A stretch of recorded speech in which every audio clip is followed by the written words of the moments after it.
Congestive heart failure is what occurs when the heart cannot pump the blood to the body sufficiently, causing blood to pool in the lungs, liver, and sometimes legs.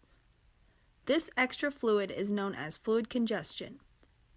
Usually, congestive heart failure occurs when a heart has had a defect or is too weak. A weakening of the heart may happen after a patient has had a heart attack. Medications such as diuretics, which help get rid of extra fluid by increasing urination, may be given to a patient with congestive heart failure. Coronary artery disease is a buildup of plaque in the coronary arteries that occurs over many years. This plaque hardens and may partially or completely block the coronary arteries, which supplies the oxygen-rich blood flow to the heart. This is what causes a heart attack. If not treated quickly, sections of the heart muscle can die. Some people don't experience any symptoms of a heart attack, but some symptoms are shortness of breath, chest pain, and upper body discomfort. An onset of a heart attack may occur slowly or may happen very fast. A coronary bypass can be done in order to reroute the blood flow to your heart by using a vein from another section of your body, oftentimes from the leg.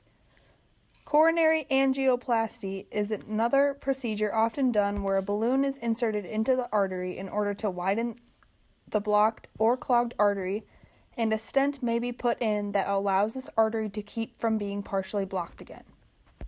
By maintaining a healthy lifestyle, you can decrease your risk of these cardiovascular diseases occurring.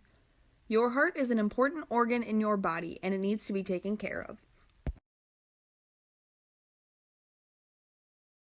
Exercise is a great way to combat heart diseases.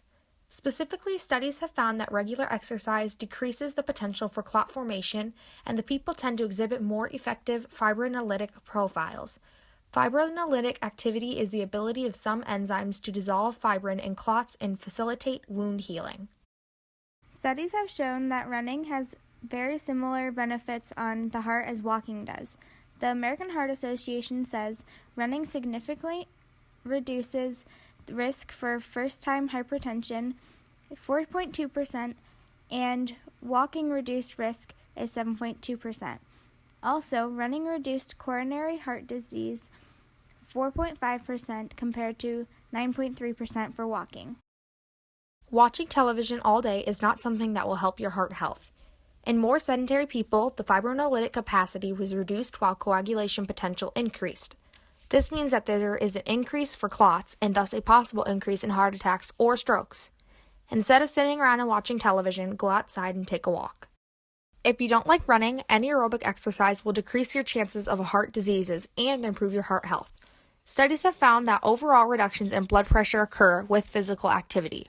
For instance, a study found systolic blood pressure was decreased by up to 8 millimeters of mercury, and diastolic blood pressure was decreased by up to 6 millimeters of mercury, with the adoption of physical activity in hypertensive patients.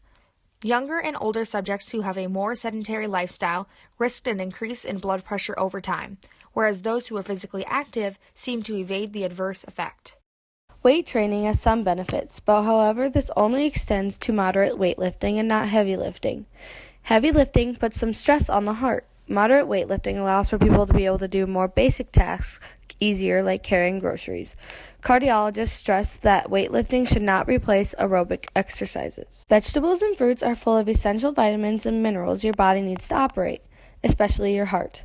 One additional benefit to making produce a large percentage of your daily diet is its substantial fiber content.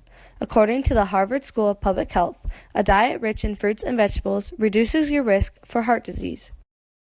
Foods high in unhealthy fats and cholesterol can have a devastating effect on your heart, such as causing the buildup of plaque in your blood vessels.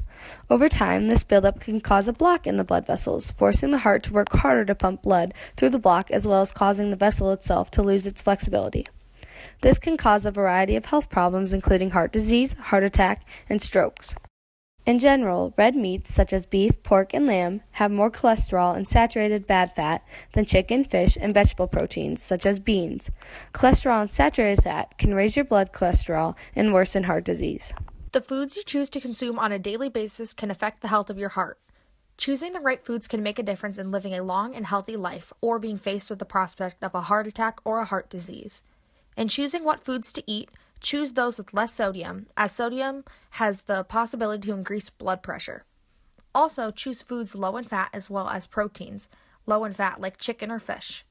Opt out of eating fast food and choose a healthy diet in order to reduce your risk of heart disease. Drinking can increase the risk of high blood pressure. Drinking excess amounts of alcohol causes raised blood pressure, which is one of the most important risk factors for having a heart attack or stroke. Increases in your blood pressure can also be caused by weight gain from excess drinking. Some researchers have suggested there is a benefit of red wine. Others are examining the potential benefits of components in red wine antioxidants in reducing heart disease risk. Some of these components may be found in other foods such as grapes or red grape juice. However, the linkage reported in many of these studies may be due to other lifestyle factors rather than alcohol. The chemicals in tobacco smoke harm your blood cells. They also can damage the function of your heart and the structure and function of your blood vessels. This damage increases your risk of atherosclerosis.